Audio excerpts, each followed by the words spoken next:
For us to build our own personal consciousness within a specific cycle of life, that the one element that has become so far 89, what we call hydrogen, oxygen, carbon, helium, these things.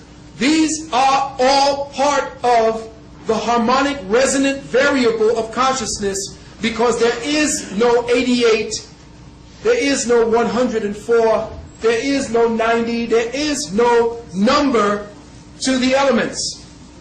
This periodic table that we use in science is an illusion. There is only one element, and that is hydrogen. And every variable of that hydrogen takes on a spin orientation. And it is at the it is the cycle and at the spin of the specific atom that gives you that element. It is simply the element hydrogen spinning at a different variable speed to create the element. So, what happens in the development of a consciousness cycle, we expand the consciousness variables within a hologram of being, so that we begin to deal with consciousness and perception from every angle of the hydrogen.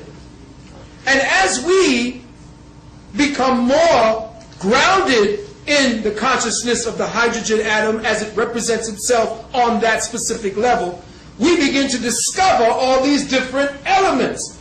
But we're not discovering elements, we are discovering the way that the mind traces the angles of the particles that are spinning. And as we begin to become conscious, more earthbound, we begin to see all the different variables that the hydrogen atom can become. And that's how we get stuck in the illusion, because we keep using thought to solidify each of the variable directions and vectors of that spin. We keep solidifying it and making it real with our thoughts. We give these hydrogen vectors a place to exist by the way we use our thoughts. And when our thoughts are being used a specific way, we now create another element to match it. So as man began to depreciate and degenerate, as well as to become more technically involved in his mind, he began discovering all these different variables of the one hydrogen, and thus became more trapped by the illusion.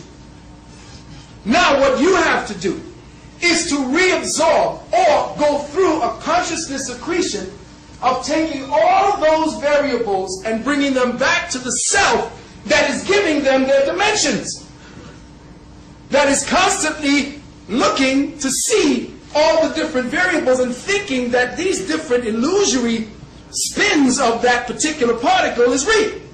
And it's not. It's just you using your thought process and crystallizing the illusion.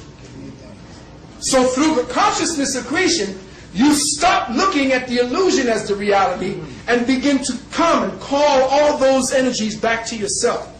Which is why you don't deal with this bullshit. This is why it's hyperdimensional warfare. Which means you got to start taking all the energies from this dimension and incorporating them into your morphogenetic field. Your morphogenetic field is your form-holding field. You have a form-holding field which you call your aura. Without it, you would be all atoms scattering in space.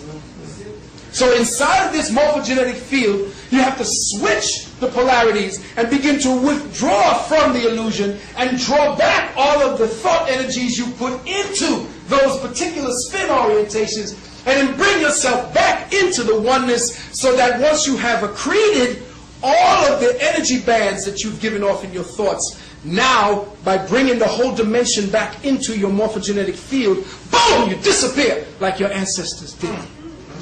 And you live on a whole other dimensional vortex of reality. I just broke down for you how to get the fuck out of Dodge.